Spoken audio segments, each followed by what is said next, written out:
Assalamualaikum warahmatullahi wabarakatuh. Ini adalah tugas aksi nyata modul 1.4 budaya positif. Kegiatan ini dilatar belakangi karena adanya keinginan untuk menjadikan sekolah idaman. Sekolah idaman adalah sekolah yang mampu menciptakan kenyamanan dan memberikan kemerdekaan untuk hidup dan berkembang bagi peserta didik sesuai kodratnya. Sekolah tersebut terhindar dari segala macam bentuk bullying, kekerasan, dan pemaksaan terhadap warga sekolah, khususnya peserta didik. Sekolah tersebut akan berusaha mengerahkan tenaga untuk menciptakan suasana yang penuh dengan keharmonisan dan pembiasaan positif. Seringkali lingkungan sekolah belum memberikan keleluasaan kepada peserta didik. Peserta didik masih terkekang dengan budaya negatif. Peserta didik menghindari pelanggaran karena takut dikucilkan. Peserta didik mentaati peraturan karena takut dihukum atau menerima konsekuensi yang berat. Keteraturan yang mereka lakukan tidak berasal dari kesadaran dan lubuk hati. Keteraturan tersebut adalah tidak sebuah kebiasaan, akan tetapi ketakutan dan mencari perhatian.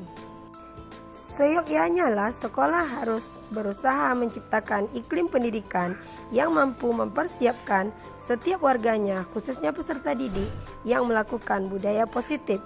Budaya mengakar kuat dan menjadi sebuah kebiasaan yang dilakukan secara kontinu dan sadar oleh setiap warga sekolah.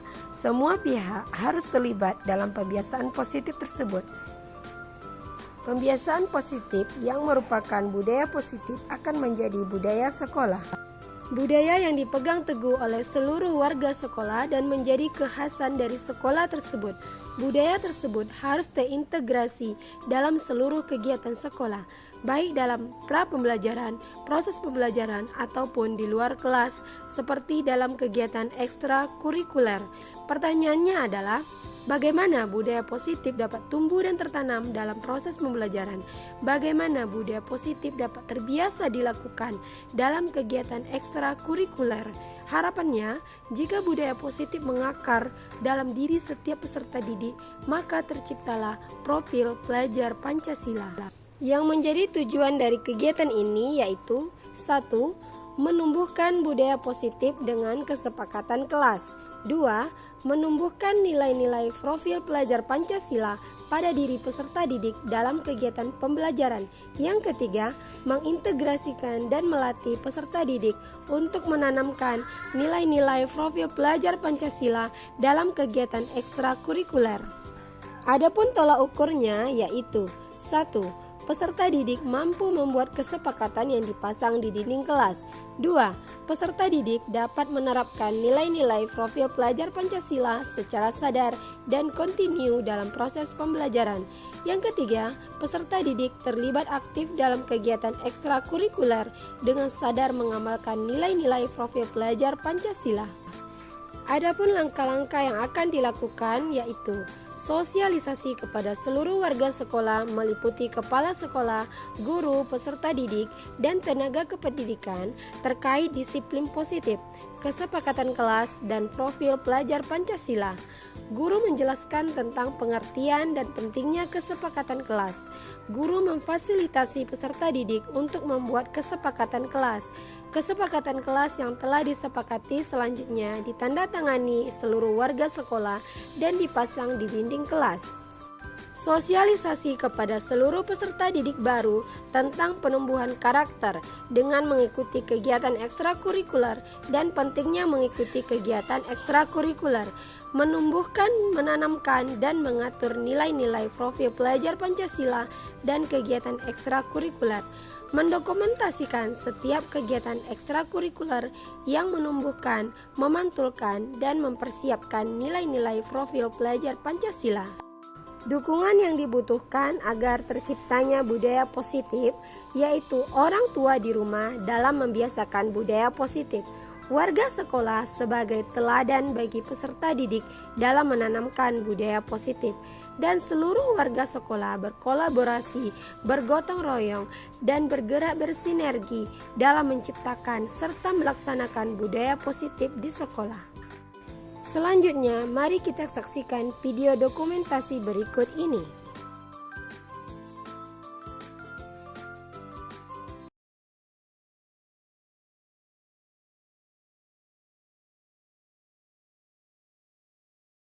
Bismillahirrahmanirrahim.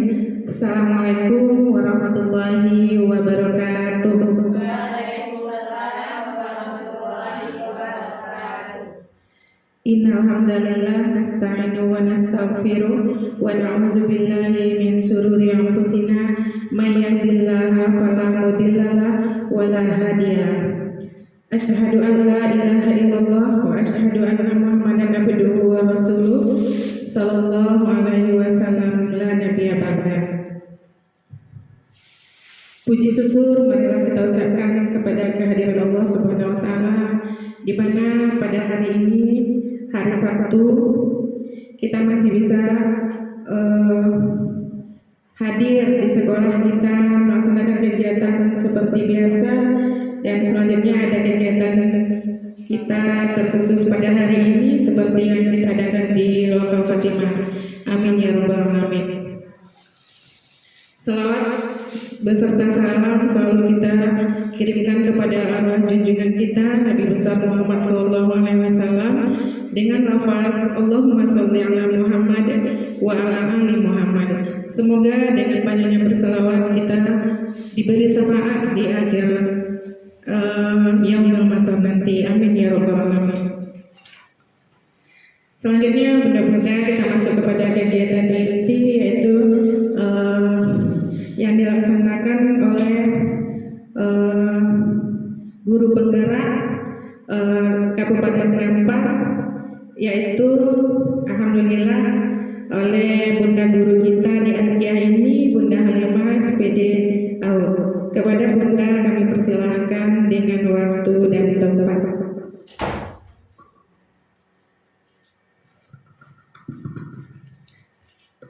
Baik, terima kasih saya ucapkan kepada Bunda Uci yang telah memimpin pembukaan acara kita pada pagi menjelang siang ini. Baik, sebelum Bunda Halimah memulai, Bunda Halimah mau nyapa dulu. Selamat pagi Bunda-bunda. Semangat semuanya. Oke, alhamdulillah, takbir. Oke, assalamualaikum warahmatullahi wabarakatuh.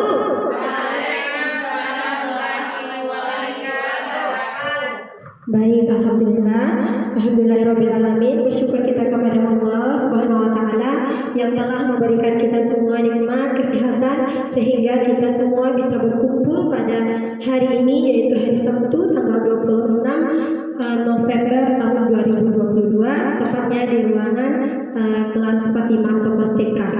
Baik, pada kesempatan kali ini izinkan Bunda Halimah membuka kegiatan kita dengan membacakan lafaz. Bunda-bunda hebat semuanya, pada kesempatan kali ini izinkan Bunda Halimah ingin menyampaikan atau menyebarkan pemahaman dan pengalaman penerapan budaya positif.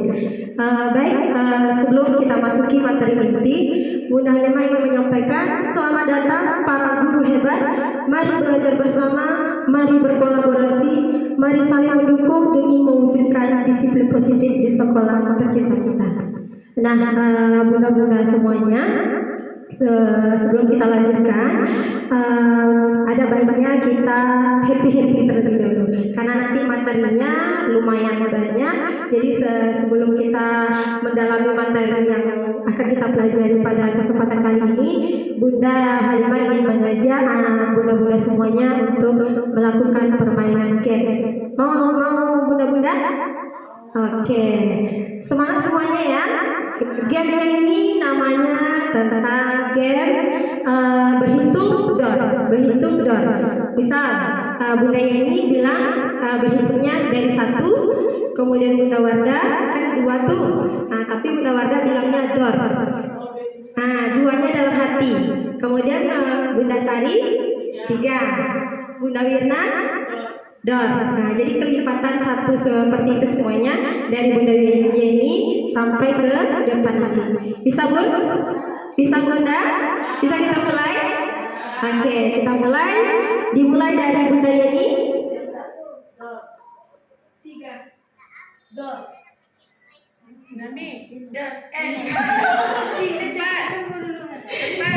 Konsentrasi. Jadi gamesnya ini mengasah konsentrasi kita Bunda ya. Kita ulang lagi. Dimulai dari Bunda Tuti. 1, 3, Dor. 5. 6, Cantik. 7 Bunda. Bunda Sari 7. 9. Jadi seperti itu ya, bisa game seperti itu bisa kita terapkan kepada peserta didik kita. Baik, game yang kedua sebelum kita membuka ada 2 game untuk pembukaan kita. Oke, kelompok Bunda ini lurus ke belakang. Ciptakan atau buat satu kalimat yang diawali dengan kata jika. Terserah mau kata apapun, terserah mau kalimat apapun ya. Oke, pikirkan sekarang satu kalimat yang diawali dengan kata jika. Oke, paham? Paham? Misal, jika saya pergi ke pasar, udah sampai di situ aja. Paham? Nah, yang ini, yang barisan Bunda Tuti, ciptakan satu kalimat yang diawali dengan kata maka. Terserah mau kata apa saja. Ya, sudah dapat? Sudah dapat? Sudah terpikirkan ya? Sudah benar-benar? Ini jika, ini maka. Sudah ya? Oke, coba kita gabungkan Bunda Yeni, temannya Bunda Tuti, Bunda Wardah, Bunda Wirna, Bunda Fatma, Bunda Feni, Bunda Wirna sama Bunda Tuti, Bunda Irma sama Bunda Sari sama Bunda Fatma. Iya, Bunda Uci sama Bunda Wirna. Oke, Bunda Ami sama Bunda Ulia. Oke, gabungkan, sebutkan kata yang sudah dibuat tadi dalam pikirannya. Kan sudah tadi kan? Sudah dapat? Coba dari Bunda Yeni. Jika bentuknya bagus, maka aku akan makan. Oke. Kata Bunda Yeni, jika bentuknya bagus, maka aku akan makan. Berarti kalau bentuknya tidak bagus, berarti nggak mau makan. Masya Allah. Oke, lanjut Bunda Wardah. Jika aku pergi ke sekolah, maka aku akan selamat. Bagus. Jadi kalau pergi sekolah, Bunda Wirna akan selamat. Oke. lanjut. Jika perut saya sakit, Maka saya kasih obat. Oke, Bunda Wirna, jika apa tadi? jika saya pergi ke sekolah, jika saya naik kendaraan, maka saya akan membaca doa. Nami, Jika saya bisa memutarkan waktu,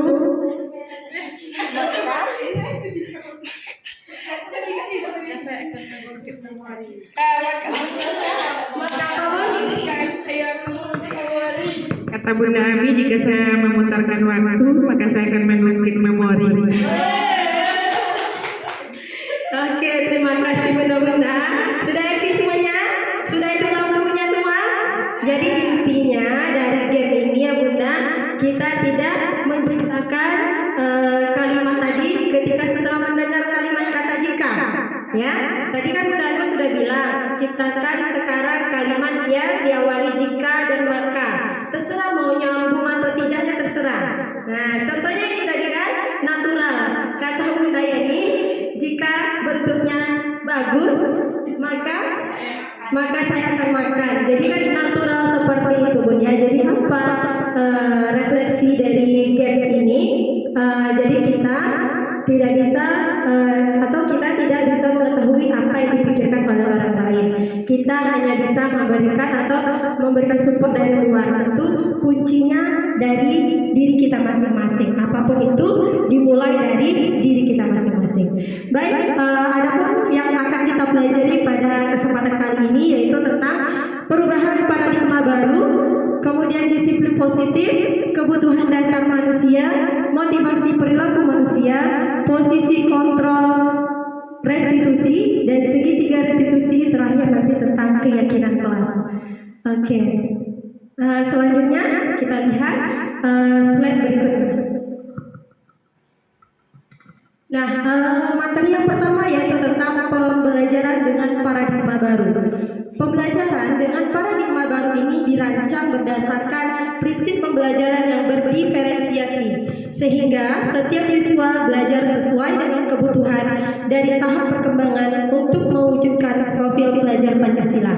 Kita semua di sini tahu ya Bunda, sudah tahu alhamdulillah tentang apa saja profil pelajar Pancasila itu. Kemudian setiap pembelajaran yang kita lakukan itu hendaknya atau harusnya yaitu tentang berdiferensiasi. Masih slide yang tadi. Oke, apa itu berdiferensiasi? Berdiferensiasi itu adalah kita memberikan pembelajaran atau memberikan pengalaman belajar kepada peserta didik kita sesuai dengan kebutuhan belajarnya, sesuai dengan minatnya, sesuai dengan kesiapan belajarnya. Maka dari itu kita tidak bisa menyamaratakan semua pembelajaran kepada semua peserta didik kita. Karena apa? Karena setiap peserta didik kita itu mempunyai latar belakang yang berbeda, mempunyai budaya atau kebiasaan yang berbeda dari rumah, ataupun memiliki tingkat intelijensi yang berbeda juga antara satu dengan yang lain, ataupun setiap peserta didik kita itu memiliki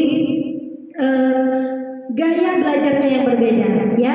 Ada gaya belajar anak kita itu yang audio, mereka cepat mendapatkan pelajaran dengan suara, dengan kita bercerita kepada peserta didik kita, mereka akan mudah mendapat. Ada juga udah kita bicara dengan kata-kata, tapi mereka tidak juga dapat, berarti mereka memiliki gaya belajar yang lain. Yang kedua apa?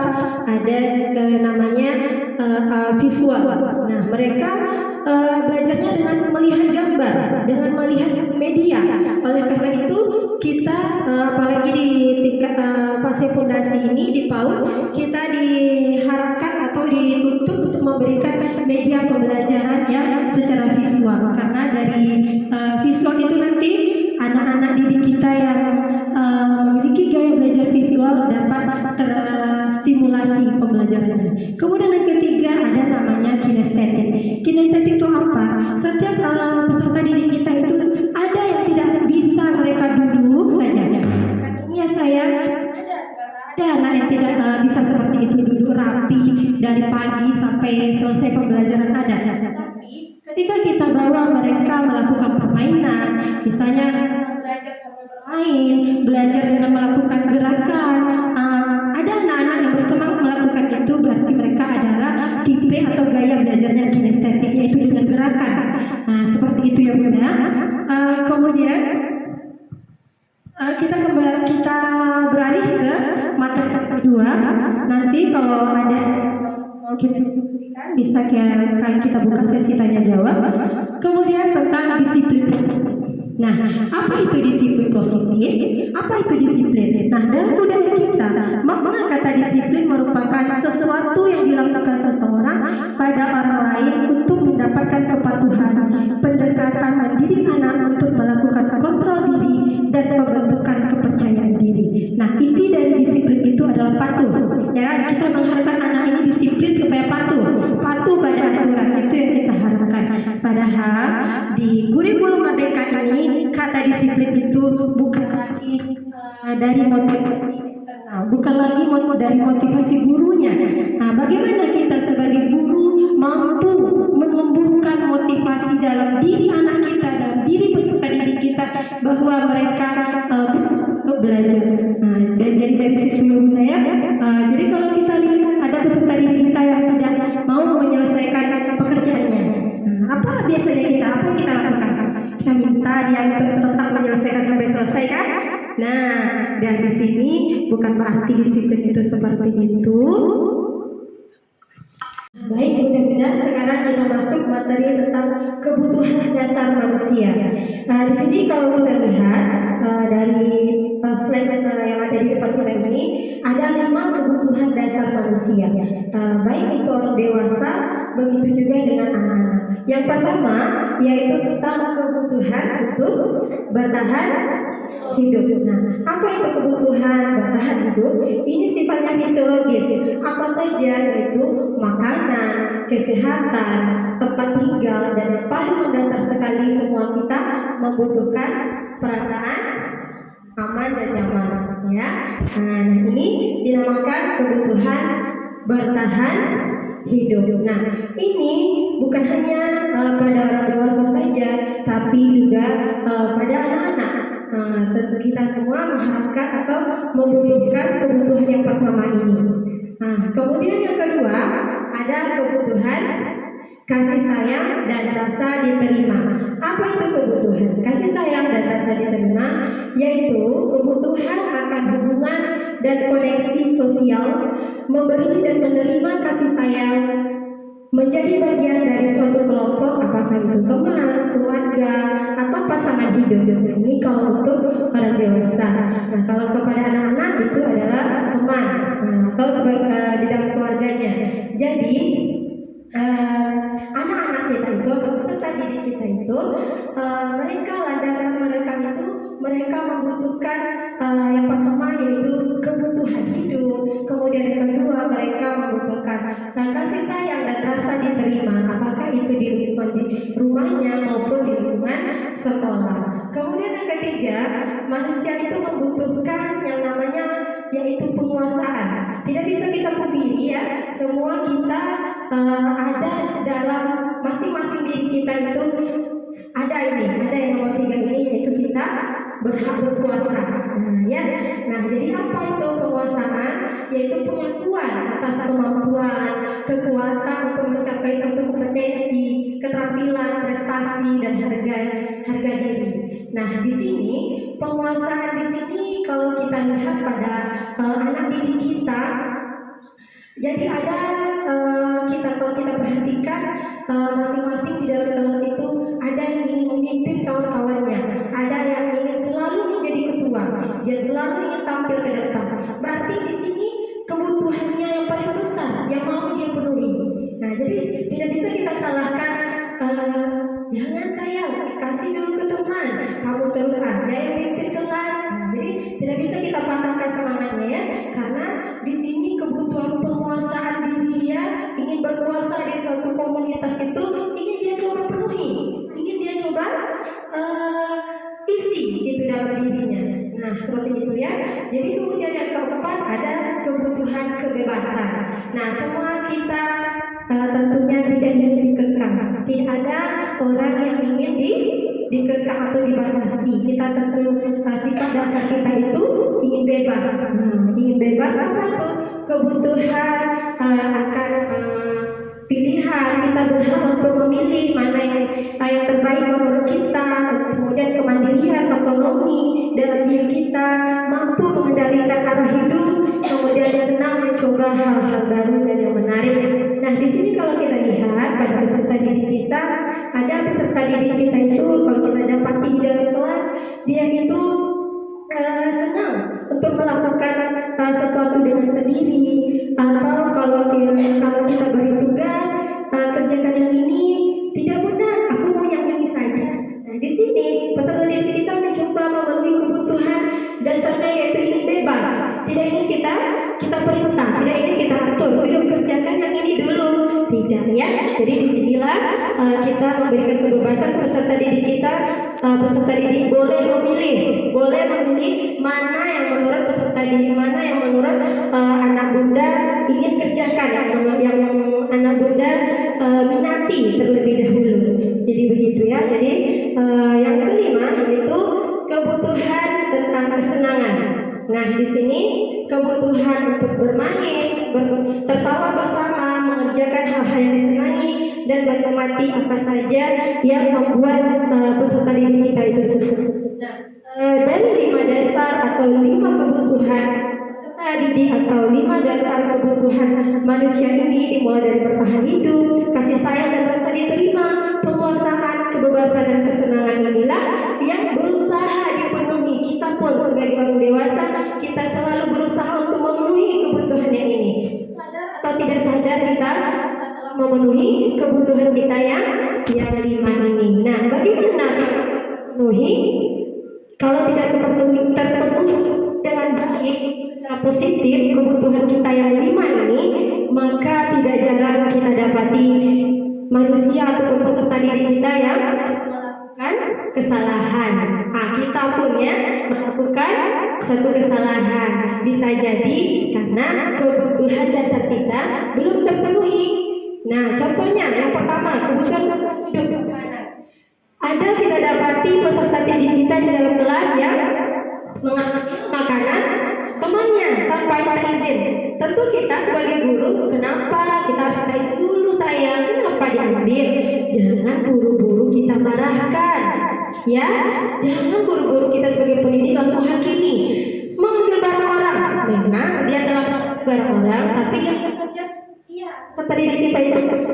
Kamu nih ya mengambil barang teman, mengambil makanan teman, ya itu kita hilangkan ya Bunda ya. Karena mengapa? Bisa jadi dia lapar, ya. Yang pertama kebutuhan dasarnya yang pertama belum terpenuhi. Mungkin dia di rumah tidak sarapan, mungkin di rumah dia tidak makan, atau mungkin makanan temannya belum pernah dia mencoba makanan itu. Nah ya, jadi seperti itu. Jangan buru-buru kita marah, jangan buru-buru kita hakimi anak-anak didik kita. Bagaimana caranya Bunda kalau tidak langsung kita marahkan? Kita tanya dulu. Nah, apa tadi Bunda akan mengambil makanan Deo? Apakah benar? Iya Bunda. Kenapa? Saya lapar Bunda, atau enak makanannya kayak Bunda. Nah seperti itu. Jadi kita ajak dia atau anak itu berdiskusi. Barulah kita masukkan di sana nanti nasihat kita. Bagaimana kalau kita mengambil barang orang tanpa seizin? Nah apa kira-kira baik atau tidak itu?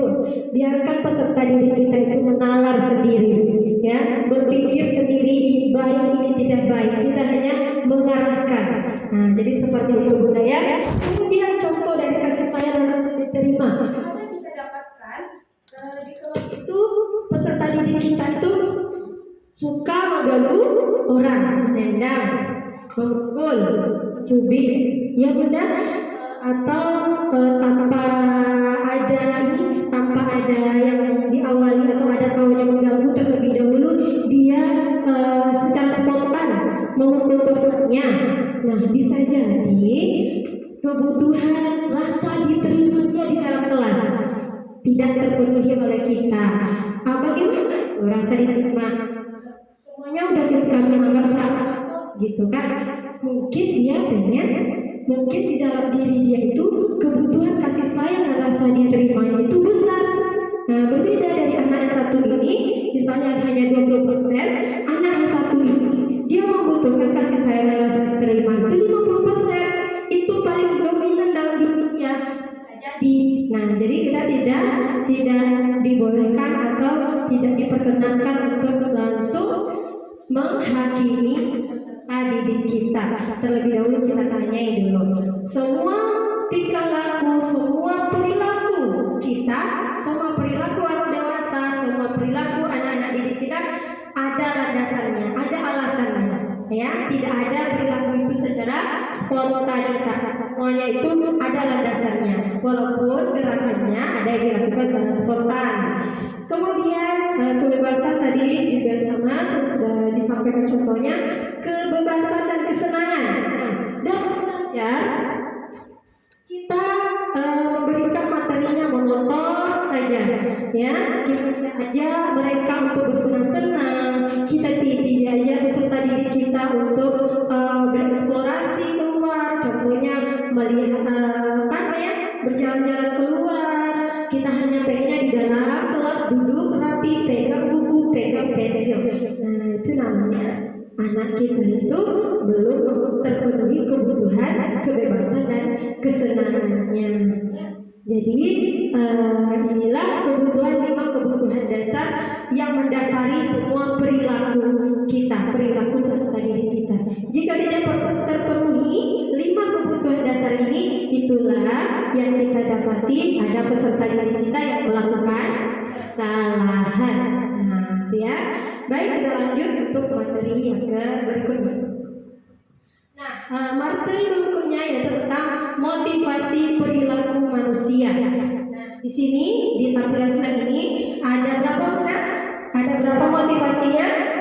Ada 3, 1, 2, 3. Nah, motivasi merupakan dorongan yang timbul dari diri seseorang secara sadar dan tidak sadar untuk melakukan suatu tindakan dengan tujuan tertentu. Nah, ya Bunda, di sini yang pertama apa?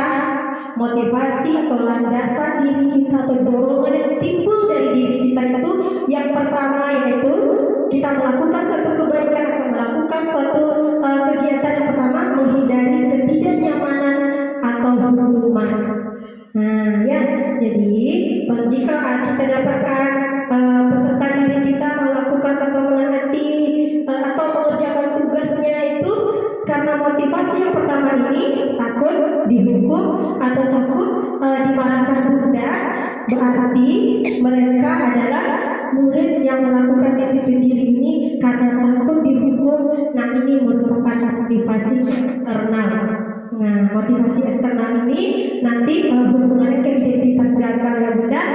Kemudian yang kedua yaitu motivasi yang kita melakukan sesuatu itu karena dilandaskan ingin mendapatkan imbalan penghargaan dari orang lain. Nah, murid yang melakukan disiplin seperti ini mereka itu hanya ingin mendapatkan imbalan. Misalnya kalau anak Bunda kerjakan tugasnya semua dikasih tampak. Nah, jadi mau kerjakan tugasnya. Ya, jadi itu mereka motivasi melakukan kegiatan itu karena ada imbalan, ingin mendapatkan bintang. Nah, ini juga motivasinya eksternal, tidak bertahan lama, ya, tidak bertahan lama. Bertahannya kapan? Kalau dilihat stempel bintangnya aja. Coba kalau kita tidak kasih bintang, nantinya kita tidak bilang dikasih bintang, mereka kembali lagi ke kebiasaannya, tidak mau menyelesaikan tugasnya. Nah, ini motivasi yang kedua ini juga motivasinya dari luar atau dari intrinsik. Kemudian yang ketiga yaitu motivasinya apa Bunda? Menghargai nilai-nilai kebajikan dirinya. Nah, disinilah motivasi yang paling tinggi yang diharapkan tumbuh dalam diri kita, bahwa murid melakukan disiplin diri itu karena mereka sadar akan nilai kebaikan di dalam dirinya, dan inilah merupakan motivasi intrinsik. Jadi bagaimana kita sebagai pendidik itu tentunya kita mulai dari diri kita. Bagaimana kita ingin menularkan energi positif ke peserta didik kita kalau diri kita masih banyak negatif-negatifnya, aura negatifnya. Ya, seorang pendidik itu adalah panutan. Seorang pendidik itu adalah teladan. Ya, pendidik itu diguguh dan ditiru. Nah, ya, peserta didik kita itu mencontoh apa yang dilakukan oleh gurunya. Kalau gurunya minumnya sambil berdiri, peserta didik kita akan melakukan hal sama. Jangan ada kita dapatkan peserta didik kita itu yang kritis. Bunda sama kami dulu minum, tapi Bunda berdiri minum. Jangan sampai kita dikritik seperti itu sama peserta didik kita. Jadi kembali kita ke dalam diri kita, benahi diri kita. Menjadi pendidik ini tidaklah mudah. Menjadi pendidik ini artinya kita mendidik diri kita terlebih dahulu, baru kita bisa mendidik peserta didik kita dengan baik. Jadi seperti ini ya, motivasi yang paling tinggi yaitu kesadaran dari dalam diri, intrinsik. Nah, ya, yang kalau intrinsik ini bertahannya jangka panjang. Kalau ekstrinsik tadi bertahannya jangka pendek. Kalau mendapatkan imbalan saja mereka melakukan kedisiplinan. Kalau takut mendapatkan hukuman saja mereka baru melakukan kedisiplinan. Kalau tidak ada lagi hukuman, tidak ada lagi imbalan, mereka akan santai-santai saja. Jadi jangan seperti itu Bunda ya. Kita tumbuhkan kesadaran dari dalam diri kita bahwa kita adalah seorang pendidik yang digugu dan ditiru ya Bunda ya. Jadi kita ini adalah penuntut Kita adalah penuntut siapa? Penuntut peserta didik kita. Buka-buka semua pernah perhatikan eh, nangka? Nangka besar itu, nangka apa namanya itu besar tuh? Bukan nangka hutan. Nah, nangka aja ya. Jadi nangka itu kalau kita perhatikan nenek-nenek kita itu mengasih apa dikasihnya ke nangka tuh? Goni kan, kalau di kampung Bunda Lima dikasih goni. Apa namanya itu? Diapakan namanya itu? Ditutup biar masak. Setelah itu dituntun, ya. Tuntunlah coba dahulu supaya dapurnya. Itu ya, supaya tidak busuk. Kalau tidak ditutup nanti ada lewat ya, tidak bagus isinya. Jadi sama halnya dengan peserta didik kita. Kita lah yang menuntun. Menuntun supaya mereka selalu berada di jalan yang benar. Ya, jadi itu kiasannya antara peserta didik bisa kita lihat bagaimana kita memperlakukan buah nangka. Kita lanjut ke slide berikutnya.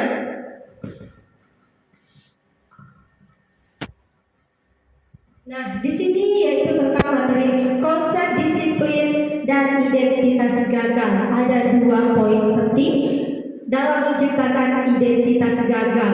Yang pertama yaitu hukuman. Sudah pasti ya, kalau kita memberikan hukuman ke peserta didik kita, tentu peserta didik kita akan menjadikan identitasnya gagal, merasa dirinya rendah, merasa dirinya gagal.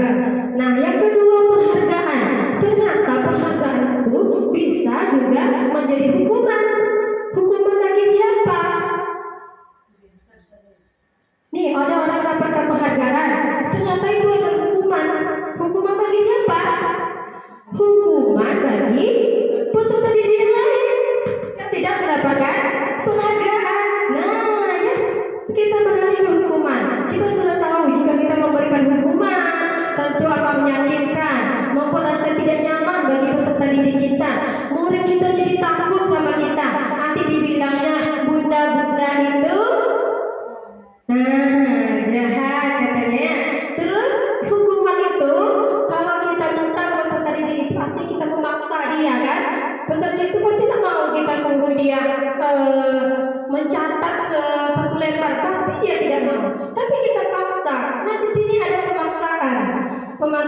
Kemudian ada lagi, murid itu akan menyembunyikan kesalahannya. Jika kita sering memberikan hukuman, murid itu akan menyembunyikan kesalahannya, tidak mau berkata jujur. Jika peserta didik kita membuat kesalahan, kita selalu memberikan hukuman, maka inilah yang terjadi. Kemudian yang paling bawah sekali yaitu murid kita menjadi rendah diri. Bagaimana rendah diri? Kalau kita beri hukuman dia di depan temannya, tentu dia merasa dirinya itu tidak berharga, dipermalukan, ya, dipermalukan di depan teman-temannya. Sementara kita tahu tadi kebutuhan dia itu, dia anak itu atau manusia itu butuh untuk dihargai, ya. Kalau kita jatuhkan dia di depan teman dia, maka inilah yang menyebabkan identitas manusia di masa depan itu kebanyakan yang gagal. Itu benar ya. Kemudian kita beralih ke penghargaan. Penghargaan di sini tolak ukurnya jika kita memberikan penghargaan atau hadiah atau imbalan. Sebenarnya hadiah itu tahap dulu. Memang kita dianjurkan untuk saling berbagi. Tapi berbaginya itu bukan karena melakukan sesuatu, bukan dalam tanda kutip. Karena melakukan ini maka dikasih ini, bukannya. Penghargaan di sini indikatornya jika kita berikan penghargaan atau imbalan ke peserta didik kita, yang pertama itu tidak efektif. Tidak efektif itu bagaimana? Jika dikasih imbalan, jika kita siapa yang bisa jawab mau bicara, nih bunda ada hadiah dapat ini, buru-buru lah angkat tangan. Padahal belum tentu apa yang disebut, apa yang disampaikan itu belum tentu benar. Kemudian yang kedua indikatornya akan merusak hubungan, akan timbul sifat iri. Ini Mudah-mudahan budaya ini bisa kita terapkan di sekolah kita yang budaya. Kalau ada bagaimanapun semua kebaikan yang kita lakukan di sini tidak lagi ada kotak-kotakan atau pemilah-milahan hadiah, karena kita tidak bisa mengontrol hati kita. Pasti ada aja kita merasa iri. Dia dapat, dia terus yang dapat dari tahun ke tahun. Awak nggak pernah dapat. Oh iya. Kan? Jadi ini penghargaan tadi akan menimbulkan sifat iri. Gitu Bunda ya. Kemudian juga akan mematikan kreativitas. Peserta didik kita itu tidak bisa dia berkembang, tidak bebas. Peserta didik ini hanya sesuai dengan jalur kita. Kalau anak muda melakukan ini, akan mulai kasih hadiah ini. Jadi mereka tidak bebas, tidak bisa bebas melakukan kreativitas gitu. Kemudian indikator berikutnya, nah ini ya menghukum dengan sistem ranking. Nah di sini itulah alasannya mengapa kurikulum Merdeka saat ini tidak lagi diadakan ranking-ranking yang juara-juara satu, tidak ada lagi. Karena yang tadi balik ke tadi akan merusak hubungan atau adanya sifat iri, atau menghukum penghargaan ini mampu menghukum peserta didik yang tidak mendapatkan penghargaan. Ya, yang terakhir apa? Merampas hak menghargai dirinya, atau dia merasa puas dengan hadiah atau penghargaan, merasa berada paling atas dan dia tidak mau lagi berkarya. Kan saya sudah dapat penghargaan, saya tidak perlu lagi berkarya. Nah, jadi ini ya. Jadi ini penghargaan dan hukuman sama halnya dua hal yang mampu menciptakan identitas gagal. Jadi disiplin dengan hukuman, disiplin dengan penghargaan merupakan suatu identitas atau pembentukan identitas yang gagal. Gitu ya Bunda. Kita lanjut slide berikutnya. Nah, di sini konsep dengan identitas sukses itu bagaimana? Tadi identitas gagal itu sudah kita lihat, hukuman dan penghargaan. Yang identitas sukses itu bagaimana? Yang pertama adanya konsekuensi dan restitusi. Apa itu konsekuensi?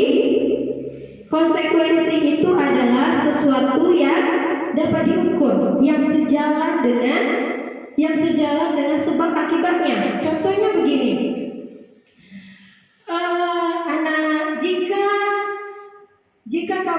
Jika ada kita kalau di TK belum ada seperti ini kasusnya. Kalau di TK atau di SD ada yang datang terlambat, biasanya hukumannya bagaimana? Kalau berlalu dulu di SMA datang terlambat maka sudah cukup disuruh berdiri di tengah lapangan, hormat ke bendera. Nah, padahal kita datang terlambat itu apa hubungannya dengan kita berdiri dekat lapangan? Ada tidak hubungannya? Ada tidak hubungannya? Ada hubungannya. Kita datang terlambat ke sekolah, sudah tuh kita dikasih hukuman berdiri di lapangan hormat ke bendera. Ada hubungannya? Tidak ada hubungannya ya. Hubungannya apa? Konsekuensi ini sesuatu yang ada hubungannya.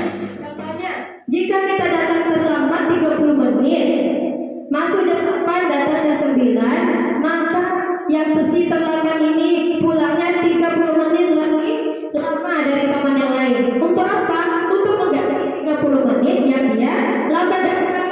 Ada hubungannya? Ada hubungannya ya. Jadi inilah konsekuensi. Kita lihat apa saja indikator konsekuensi. Penguatannya dalam jangka yang pendek, kemudian perlu monitoring berkelanjutan.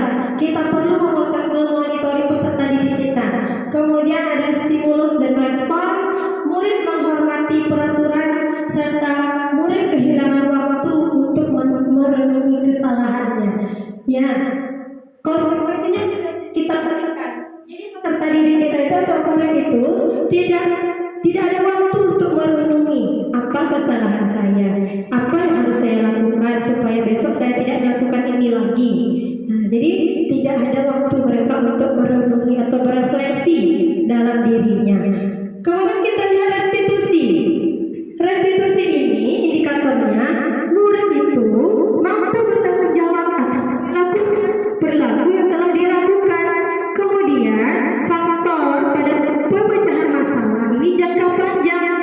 kemudian juga murid mampu menghormati dirinya dan orang lain, kemudian teori kontrol dirinya sendiri yang memegang kontrol dirinya atau sadar dirinya, dan yang terakhir murid akan bersemangat memperbaiki kesalahannya. Nah, di sini contohnya begini, restitusi ini bisa kita praktekkan pada anak PAUD, anak TK.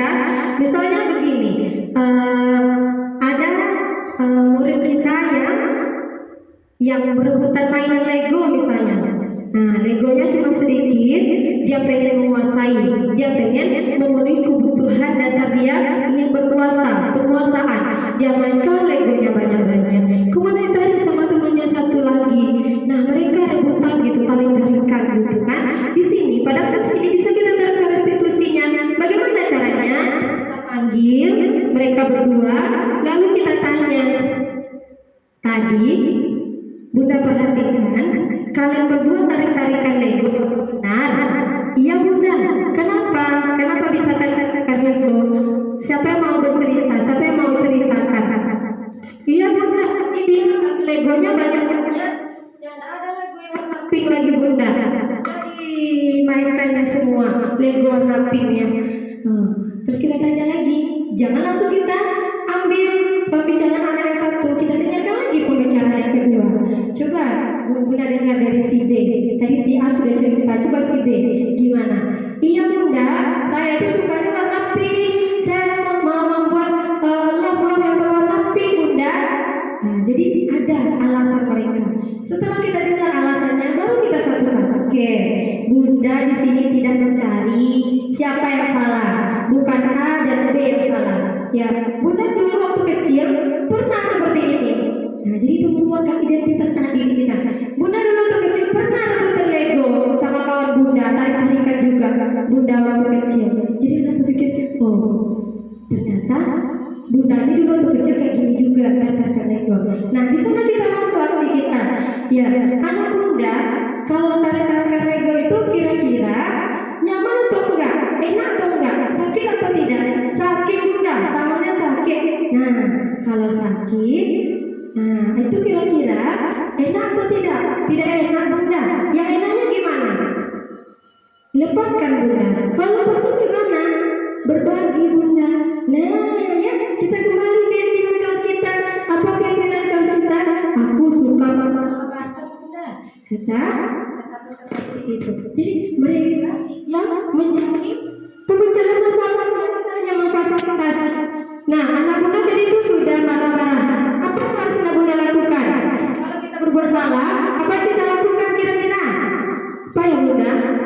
Nah, coba ingat, kalau kita bersalah, apa yang kita lakukan?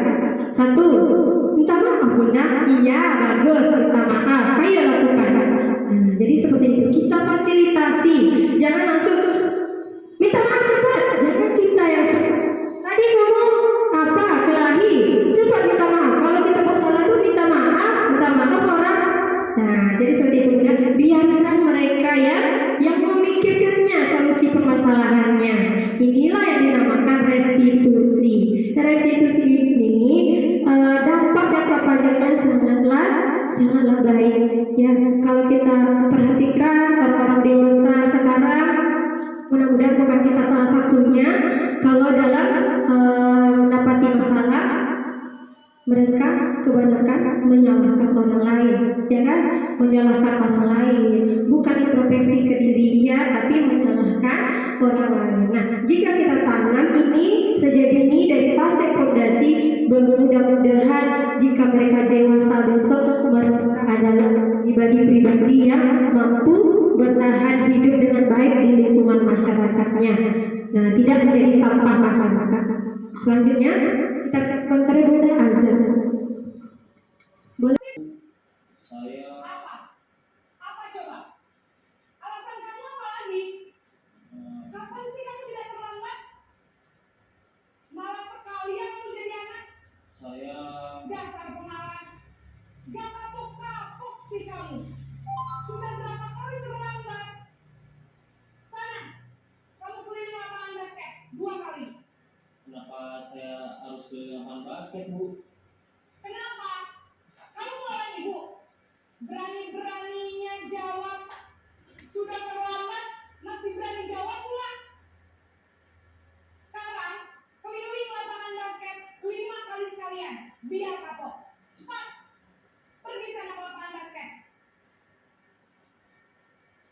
Posisi penghukum biasanya berbicara dengan nada tinggi, menghardik, menunjuk-nunjuk, menyakiti, dan menyindir.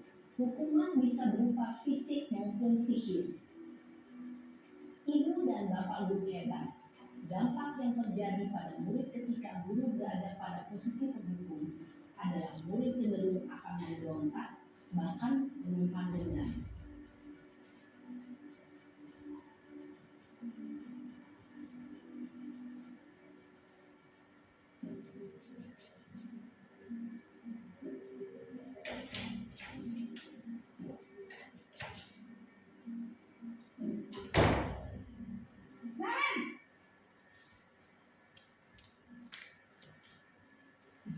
Selamat pagi, Bu. Naren, kamu kenapa terlambat lagi, nak? Ya Tuhan, Naren. Kamu senang ya bikin ibu susah ya? Kalau kamu terlambat lagi, nanti ibu yang ditegur bapak kepala sekolah, nak. Disangka ibu tidak bisa membina kamu. Duh, gimana ini? Maaf, Bu. Duh, Gusti Naren. Kamu suka ya kalau ibu ditegur bapak kepala sekolah? Terus, sekarang ibu harus tulis apa yang di buku absen? Ini kamu sudah sering terlambat loh. Ibu harus apa coba? Maaf, Bu. Maaf sekali. Ya sudah, lain kali jangan bikin ibu susah lagi ya nak ya. Ibu tidak akan kuat lagi kalau kamu begini terus. Bisa jantungan kalau ibu ditegur bapak kepala sekolah. Sana cepat, kelas. Maaf ya, Bu. Maaf sekali. Posisi membuat rasa bersalah berbicara dengan nada tenang, cenderung lembut. Namun kata-kata yang diutarakan membuat murid merasa menjadi orang yang gagal, memandang buruk dirinya sendiri, merasa tidak berharga, dan tidak sanggup membahagiakan orang lain. Ketika guru mengambil posisi pembuat rasa bersalah, murid akan menganggap dirinya yang bersalah dan ia akan menyimpan emosi negatif tersebut di dalam dirinya.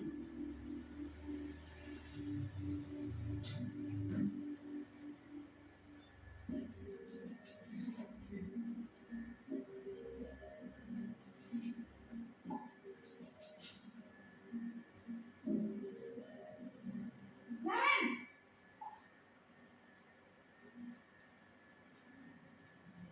Selamat pagi, Bu. wah, sudah jam berapa ini nak? Terlambat lagi ya sayang. Iya, Bu. Habis ibu saya belum membangunkan saya, Bu. Kamu malah menyalahkan ibu kamu. Kamu bukannya anak yang larinya paling kencang. Kok terlambat sih? Iya, Bu. Saya memang terlambat bangun tadi. Jadi, biarpun saya lari kencang, tetap gak kejar, Bu. Ya sudah sana. Nanti lain kali larinya lebih kencang lagi ya. Biar gak terlambat lagi. Bikin senang ibu. Demi ibu. Bisa kan?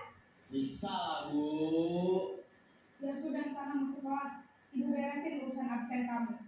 Kamu ini ada-ada saja. Dalam posisi teman, guru berbicara dengan nada suara ramah, akrab, cenderung bersenda gurau untuk menjaga suasana tetap santai. Murid akan merasa senang, aman, dan akrab dengan guru. Identitas yang tercipta adalah identitas sukses atau berhasil. Namun, perlu diingat, karena ini masih dorongan eksternal, maka ada faktor ketergantungan dari murid kepada orang tertentu. Di sini guru absennya, sehingga di lain waktu murid bisa berperilaku baik, namun hanya kepada orang-orang tertentu saja.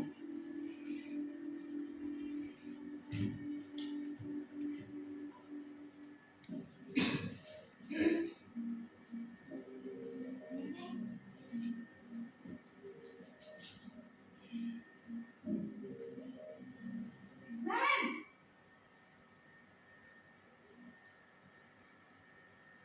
Selamat pagi, Bu.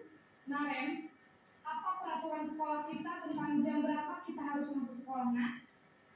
Kita harus di sekolah jam 7 Bu. Iya betul, sekarang sudah jam 7.20. Kalian sudah tahu konsekuensinya jika terlambat hadir?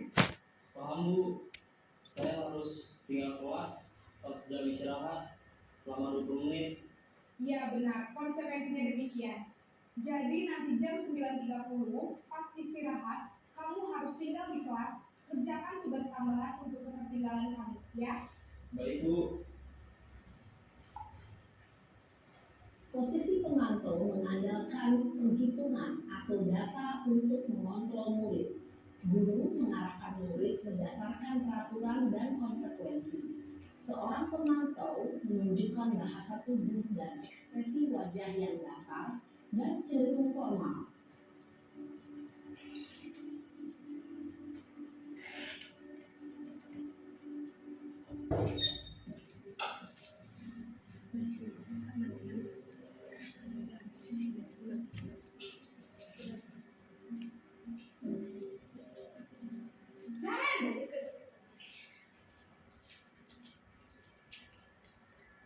Selamat pagi Bu. Selamat pagi, Naren. Maaf Bu, saya terlambat. Iya, sekolah masuknya jam 7, sekarang sudah jam 7.20. Jadi sekarang bagaimana ini, Naren? Maaf Bu, saya lupa soal saya semalam. Baiklah, menurut kamu, keyakinan sekolah yang mana yang perlu kamu tingkatkan? Menghargai diri sendiri dan orang lain mungkin ya Bu. Setuju. Jadi, apakah Naren meyakini prinsip saling menghormati tersebut? Iya Bu, saya meyakininya. Apakah Naren bersedia memperbaiki masalah keterlambatan ini? Bersedia Bu. Bagaimana kamu akan memperbaiki masalah keterlambatan ini? Saya akan coba untuk tidak lupa menyetel alarm saya Bu. Baik, kalau Naren lupa menyetel alarm di rumah, ada orang yang kira-kira bisa bantu mengingatkan tidak? Ada Bu, kakak saya, Kak Emma. Ada lagi selain Kak Emma? Selain Kak Emma, ada ibu saya. Jadi yang mengingatkan Naren adalah Kak Emma dan ibu kamu ya? Kira-kira akan mulai set alarm kapan nih Naren? Setelah pulang sekolah, akan segera saya lakukan. Baik, jadi Naren akan setel alarm untuk bangun besok pagi dan akan diingatkan oleh kakak dan ibu dan Naren ya? Ada lagi yang mungkin perlu dilakukan Naren? Agar tidak terlambat bangun lagi. Tidak ada Bu. Baik Naren, terima kasih untuk kerjasama kamu. Sekarang kamu perlu kembali ke kelas untuk belajar. Baik Bu, terima kasih. Baik, itu ya Bu. Posisi kontrol kita ada 5. Bagus. Yang pertama sebagai penghukum, yang kedua pembuat merasa bersalah, yang ketiga pemantau, yang keempat teman, yang kelima manajer. Nah, kira-kira yang mana yang paling baik kalau kita sebagai peserta didik atau sebagai murid, yang mana yang kita inginkan guru kita? Kita inginkan guru yang penghukum, membuat merasa bersalah, atau pemantau,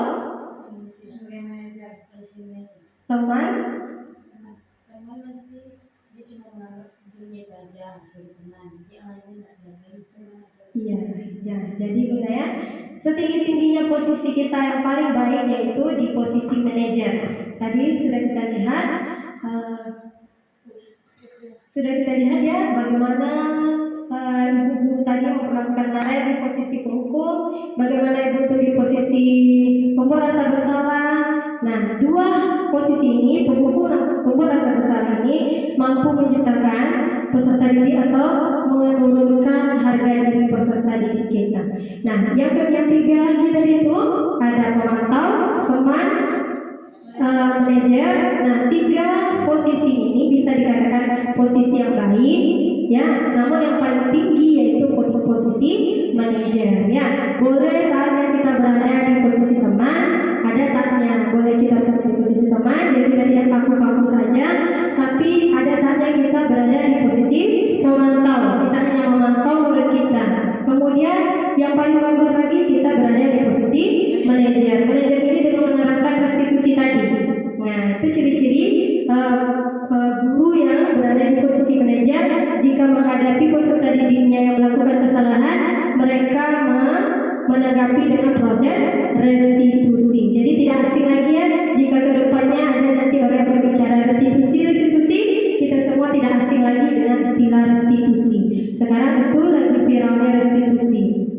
Baik, Bunda, sekarang Bunda Halimah ingin berbagi praktik baik ice breaking yang telah Bunda Halimah lakukan di kelas.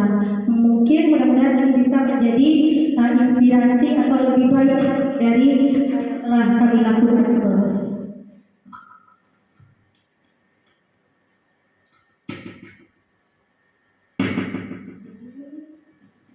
Ditambah 2. Jadi ini kami bermain penjumlahan dengan cara bermain 3 ditambah 2, mereka berpelukan mencari temannya 5 orang. Nah, jadi mereka paham konsep penjumlahan dengan begini. Tapi kalau di TK ya memberikan soal 2 tambah 7, kalau mereka belum paham konsep maka akan susah. Di sini kita perhatikan 2 ditambah 2.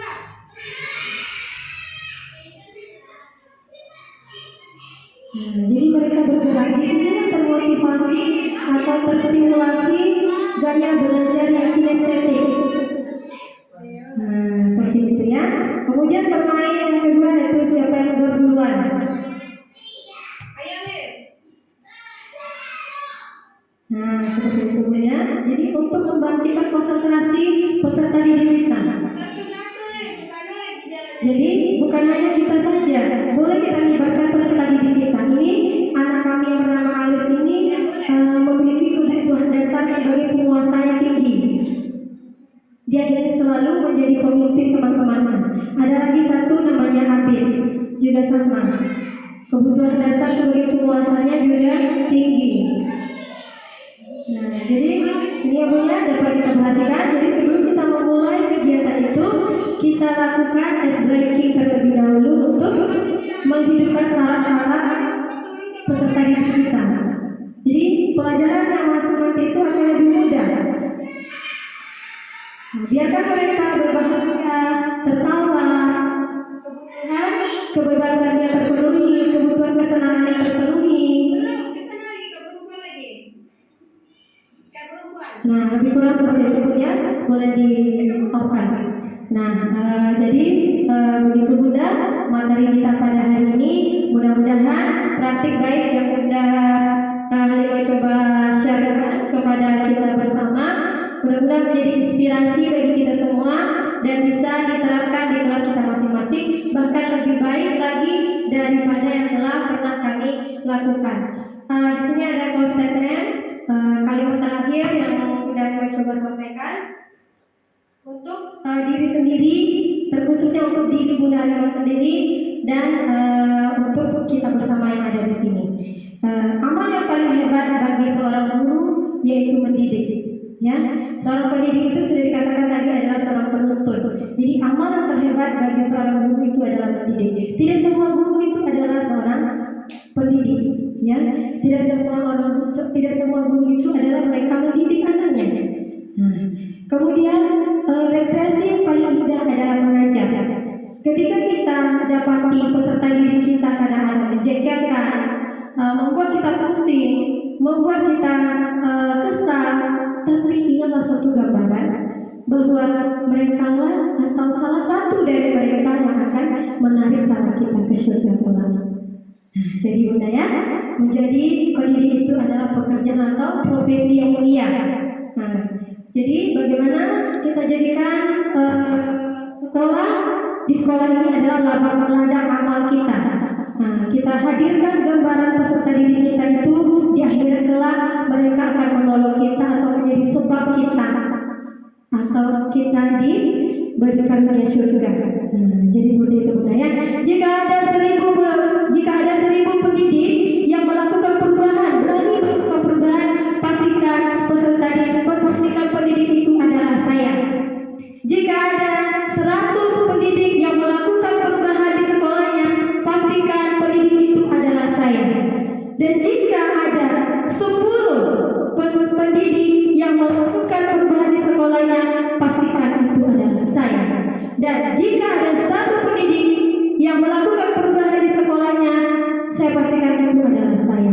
Dan saya juga yakin apa yang saya lakukan atau saya berpikir adalah saya, itu saya juga berpikir adalah bunda-bunda semuanya. Sekian materi kita pada pagi hari ini menjelang siang. Saya tutup dengan mengucapkan wabillahi taufiq wal hidayah. Wassalamualaikum warahmatullahi wabarakatuh.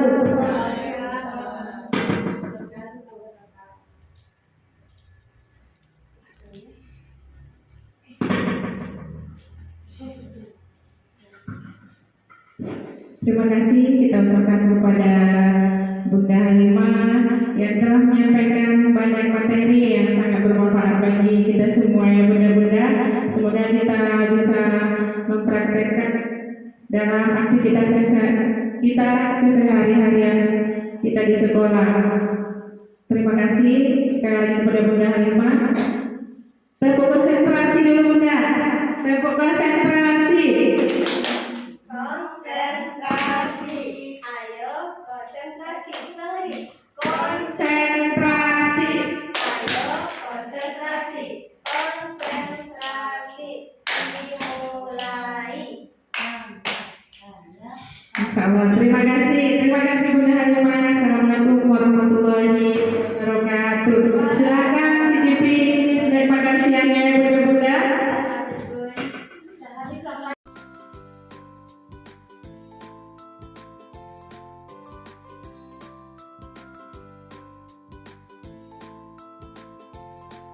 Assalamualaikum warahmatullahi wabarakatuh.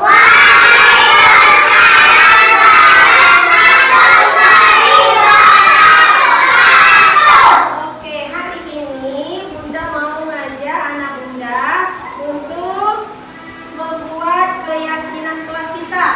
Apa itu keyakinan kelas?